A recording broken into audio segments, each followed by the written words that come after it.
Welcome to All Points of the Pharma Compass, the podcast from the Pharma Navigator that guides you through the most pressing industry issues. In every episode, we'll bring you expert insights and critical analysis to help you navigate and master the entire pharma value chain.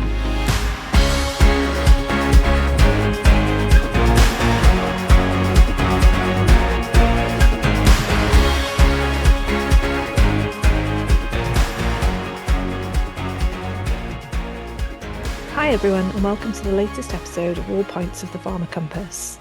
My name is Felicity Thomas, and I'm the Associate Director of Editorial and Content for the Pharma Navigator. For this episode, in lieu of International Clinical Trial Awareness Day, I sit down with Ali Pashazadeh, Founder, Chairman and CEO of Treehill Partners, to chat about the state of drug development, commemorating how far we've come, but more importantly, asking where we need to go next. Thanks very much for joining me today, Ali. It's great to have you on again. Could you first of all introduce yourself and provide us with a bit of background into your current role and your industry experience? Sure. So my name's Ali Pashazadeh. I started off life as a biochemist here at Imperial College, looking at the chemical pathology of breast cancer. I graduated as a clinician 31 years ago, as from St Mary's Hospital in Paddington. I still practice primarily acute care medicine. Left full-time medicine in 2000, MBA at London Business School, and then investment banking career initially at Goldman Sachs, UBS, Blackstone, and set up Treehill Partners about 13 years ago. And my experience is a little bit varied in the sense of, I've been a scientist. I continue to be a clinician. I understand what it takes to get a transaction done. But in addition to that, what we have done at Treehill over the past 13 years is take operational role in companies, so making decisions, being C-suite, and also we have a restructuring franchise, which is what when we're brought in when companies need help. They either get rejected by the FDA or clinical study fails, and we have a drug development advisory franchise where we work with companies to optimize their drug development pathway. So we're fast approaching International Clinical Trial Awareness Day, where we're going to be commemorating the first ever recorded clinical trial. Could you share your thoughts about the current state of the drug development sector, please? Sure. So, we from just giving you a bit of context before I answer the question. So we from a Treehill perspective have worked as an integral part of a number of global CROs. So it's not that this is a commentary looking at CROs or the drug development landscape, but actually being part of a CRO who is delivering services. The other thing that we've done is we have seen or been participant in just under 200 situations where clinical studies have been badly designed. So our lens is a very operational one, and the state of the situation, maybe I can address it initially through some relatively eyebrow-raising statistics. We published a paper about a year and a half ago that looked at 1,200 clinical studies that had been through a CRO. So these are Western studies, phase 2, phase 3. And we noted that out of the 1,200 studies that we reviewed, 60% of them didn't have a rationale for the study moving forward. So the study was being conducted, but if you then ask the management or the CRO, where does this leave the company afterwards, that hadn't been thought through. In 85% of cases, we noted at least one material error. So either the comparator or other major design flaws in the study. So if we think of those statistics, they're relatively eyebrow raising. If we change the topic for a second and we were thinking about the automotive industry, or we were thinking about the aeronautical industry, for example, we noted that in phase 2, phase 3 studies where you would have a commercial TPP, only 5% of the companies we were talking to had a commercial TPP. So in terms of the quality of clinical study design, there is a significant area for improvement, which is why we've been working with CROs to serve clients better. So I think there's a long way to go in terms of improving the quality of service that clients can receive. Yeah, and the industry has been somewhat, resistance to changing the operations of those. Why do you think that's been the case? Why have industry continued to rely upon those legacy frameworks, even though we've seen science advance quite significantly over the past years? It's a very good question, and I've spent, I'd say, 4.5, 5 years trying to answer it. So I'll give you my framework as to why I think there is. I'm not sure if it's resistance, but an inability. So the first thing here is if if we as Treehill are brought in to look at a clinical study, and someone says to us, "Can you as Treehill raise money for this program, or can you raise money for this company?"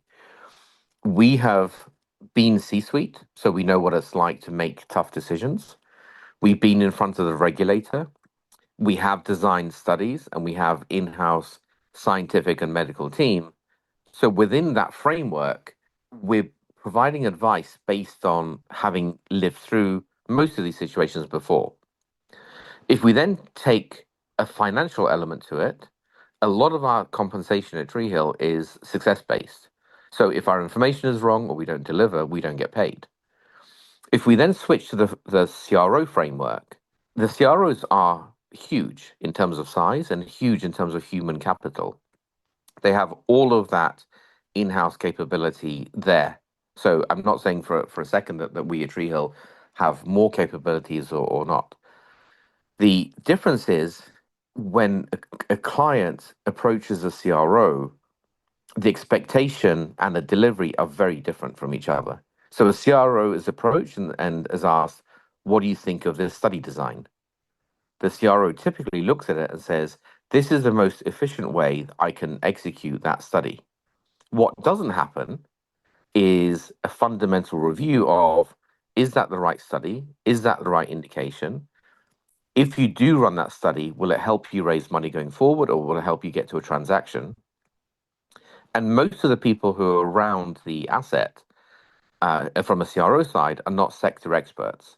They do a certain bit of the operational delivery, but they're not strategic advisors. They're not consultants. They haven't been in an operational role.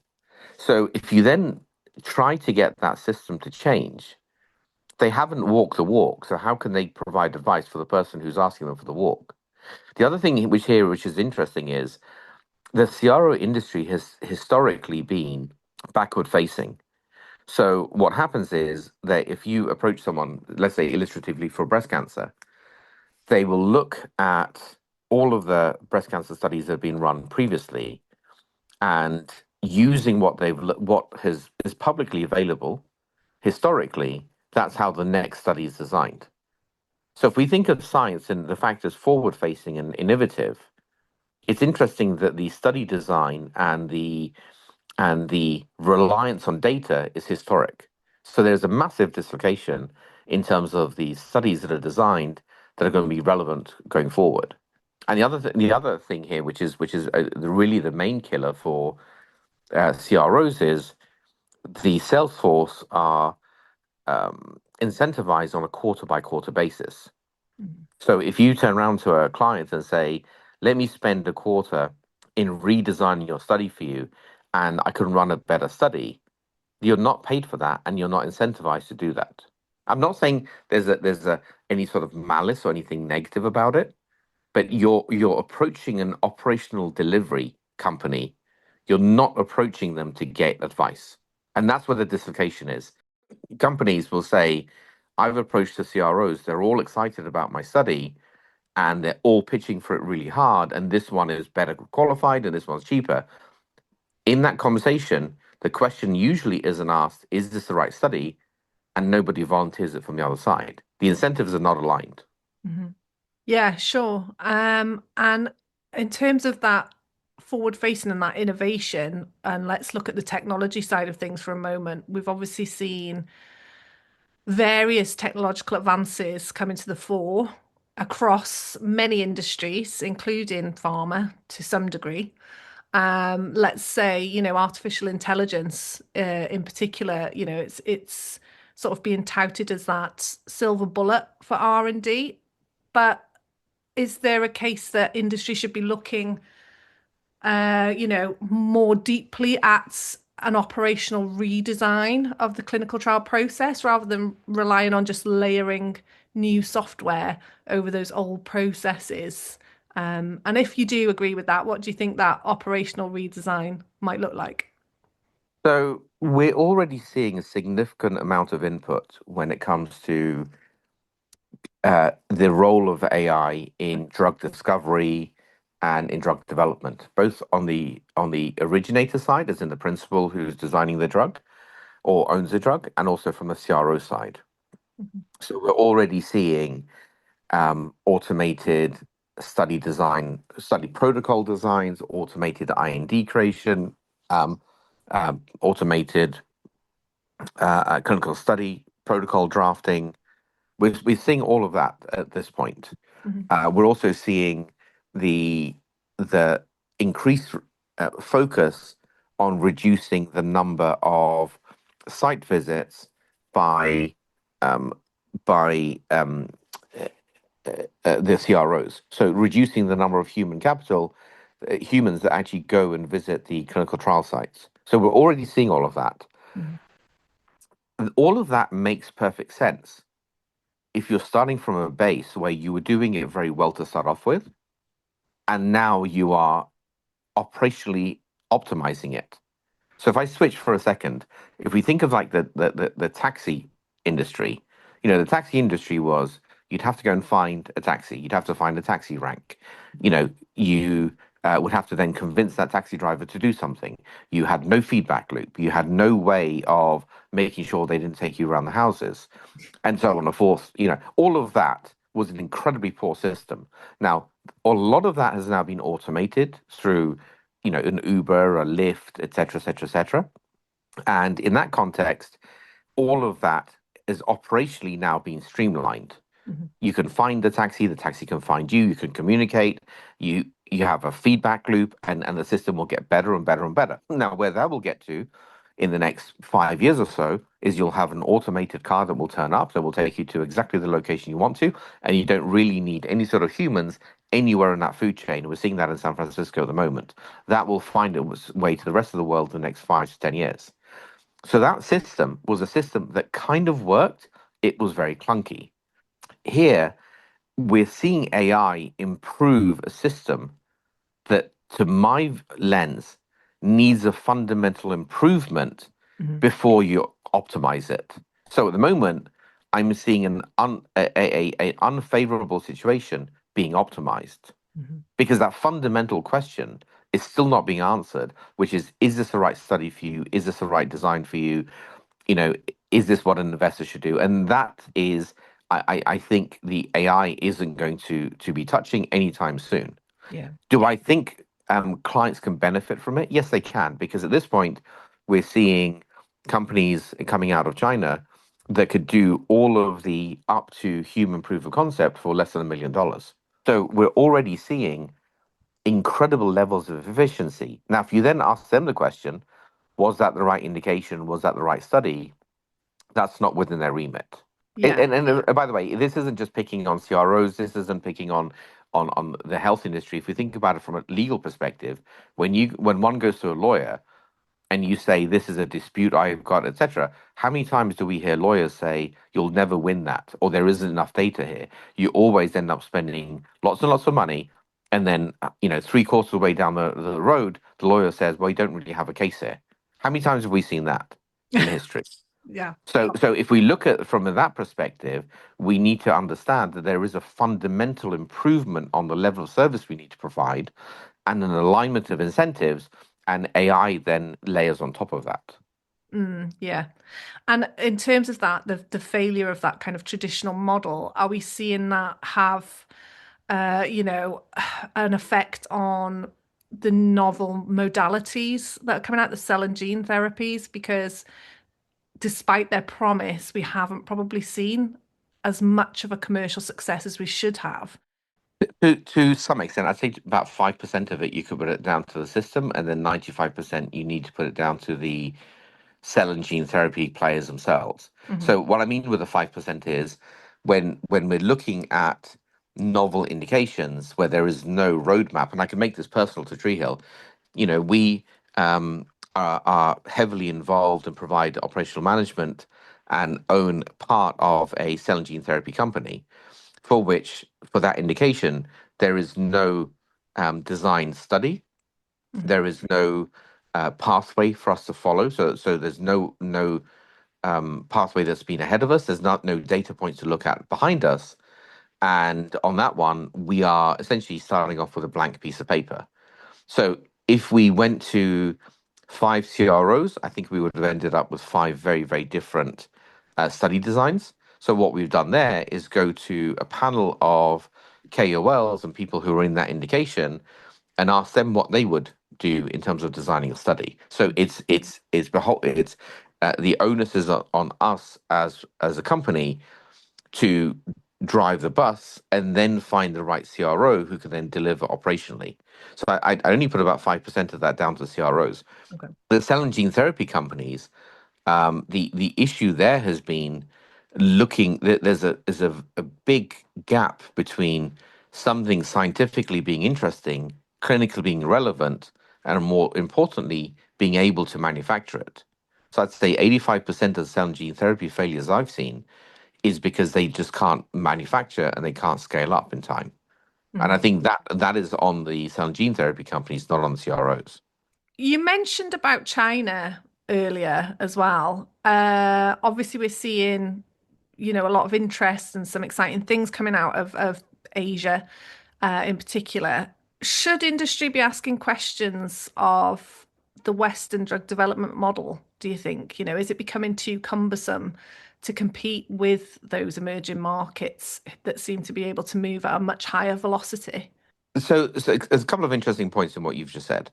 So one is China's becoming interesting itself is to me an interesting point because this is the commentary that we hear from everyone. Mhm. So we at Tree Hill have been working with Photon Pharma and other large Chinese players for the past 22 years.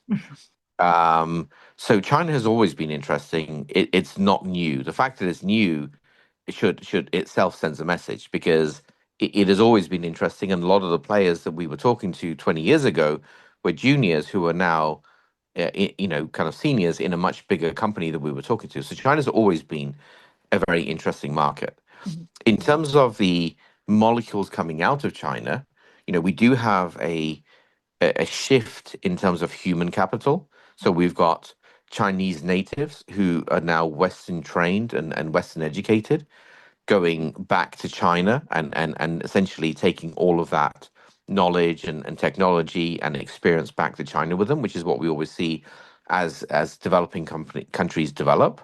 And then we're seeing efficiency levels across the board.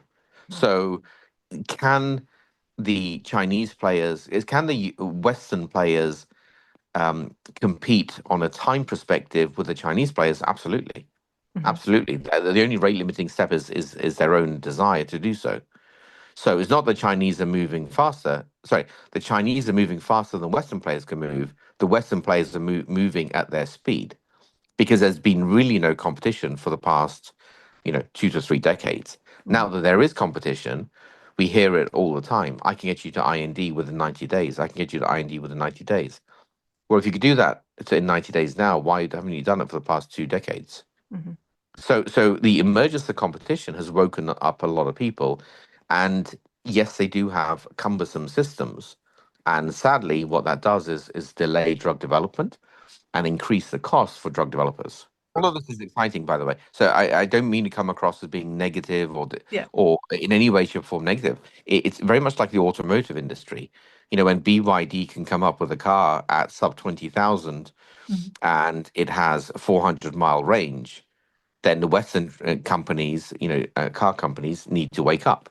So, and Mhm. I think all of this will eventually benefit drug development, will benefit patients, and will benefit companies So I think this competition is absolutely well overdue, and I'm glad that it's here, and I think it'll make for better drug development.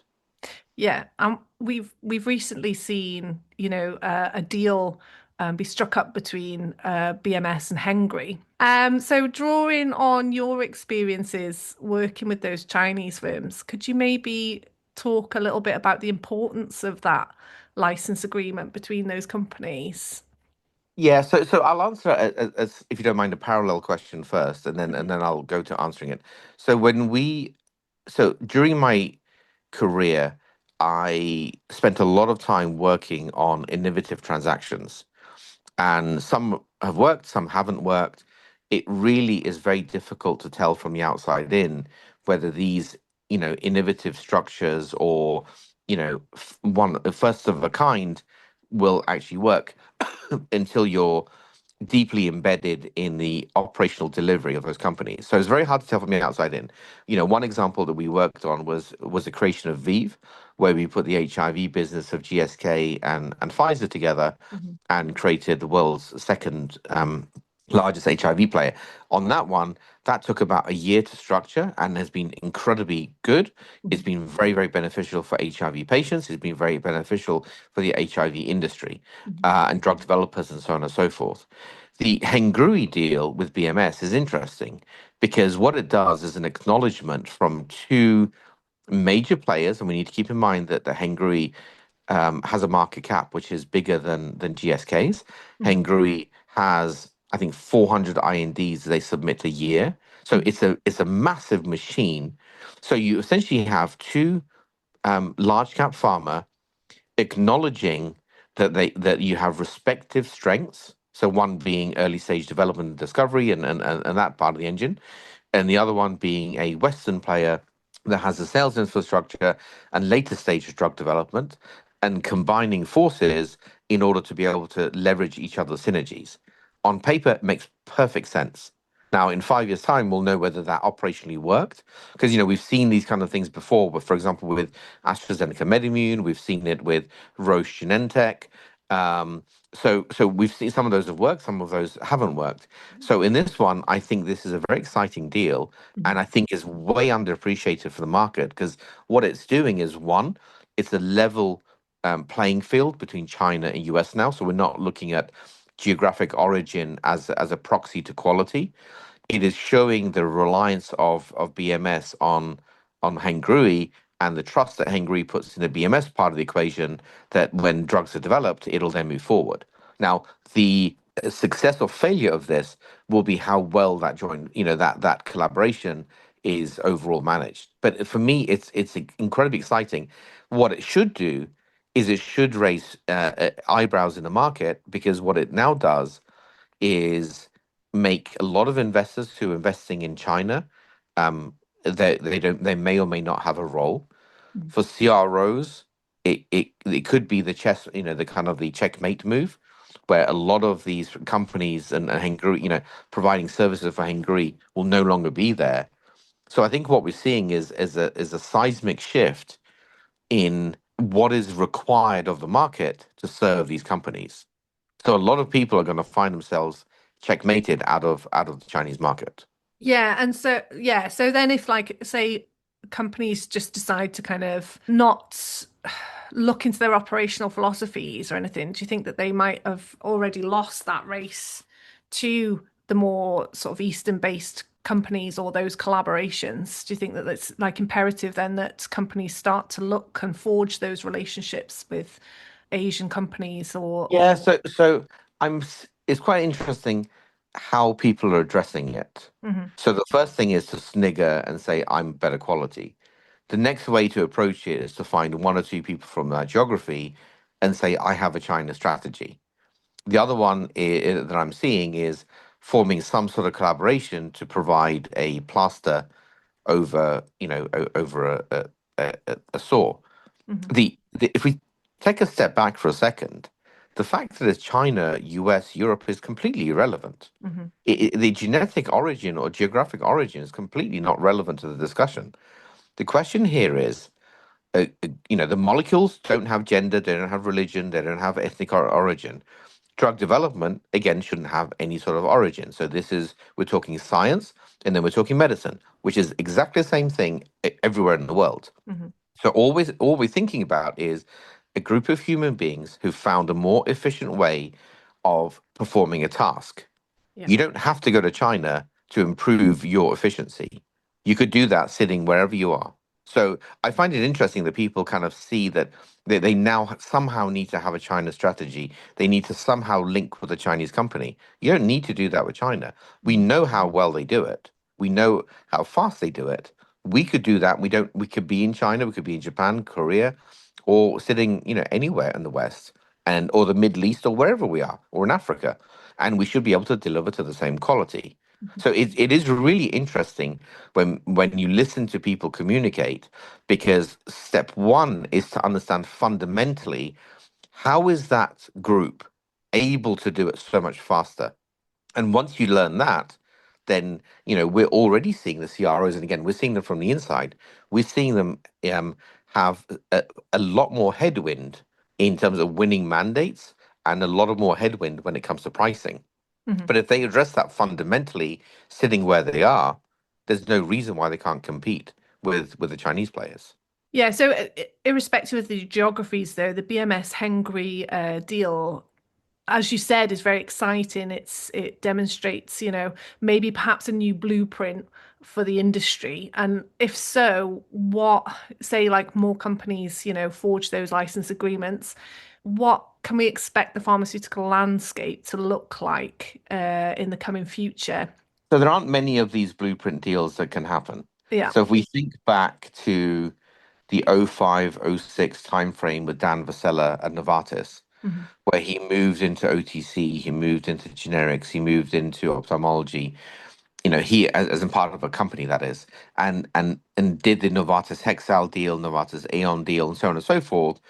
For the next decade, companies were trying to follow that blueprint, and they couldn't find OTC companies to buy, they couldn't find generics companies to buy, and so on and so forth, which is why Novartis were buying them at 5 times EBITDA.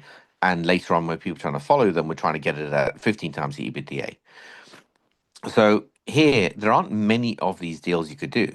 So, Mhm. we at Bio sat with, I think, the top eight Chinese pharma, including Hungary. So statistically, just say there's 5 to 10 of these deals you do, but there has to be a cultural fit as to why you do it, Mhm. and the assets within the Chinese company need to be of the quality that large cap pharma in the West wants. And we've diligenced a lot of these assets, and a lot of these assets are incredibly good, and a lot of these assets would be discarded whether they were in the West or the East. So again, I think what we need to be careful of is not seeing a deal printed and then saying that's a blueprint going forward. That was a blueprint for those two companies to move forward. The blueprint for other companies may be different, Hungary, but it is a landmark deal. The other deal, which is even more elegant in my mind, is the Roche investment within Korea. Roche has put just below $1 billion as tranche one into Korea. Korea has about 400 highly innovative biotech companies that don't have an ability or financial ability to move forward. We've been going to Korea for a decade now. So for a large pharma to put $1 billion or make $1 billion available for those companies means that Roche has taken a massive step forward when it comes to accessing high quality science coming from the Far East. So there is the BMS Hengui deal, I think, is highly innovative. I do think that if I was sitting there and I was looking to access high science, high quality science from Korea, that in my mind, by the way, is on par with Boston or Cambridge or other kind of elite biotech hubs, Mhm. Roche has played an incredibly smart move in making that investment. And that was sub a billion. That wasn't a 15 billion deal. So again, that was the right deal for Roche at that time. Now, if the question becomes, is that a blueprint going forward? Well, if Roche is already in there, I'm not sure what the role is for the next person going in, because the high quality programs will be picked up by Roche. Yeah, perfect. Well, thanks for those insights, Ali. It's always great to talk to you and get all your experience and great comments on everything. So it's been a wonderful conversation. Thank you very much. I hope our listeners enjoyed it as much as I did. Wonderful. Thank you so much. Thanks again to Ali Pashazadeh for joining me. I hope you've enjoyed listening to this episode, and I'll look forward to welcoming you back to the next instalment of All Points of the Farmer Compass. You've been listening to All Points of the Farmer Compass from the Farmer Navigator, the essential podcast for drug development and manufacturing professionals. If you enjoyed today's discussion, be sure to subscribe to the podcast, and you can also visit thefarmernavigator.com for even more expert analysis. Join us next time on All Points of the Farmer Compass.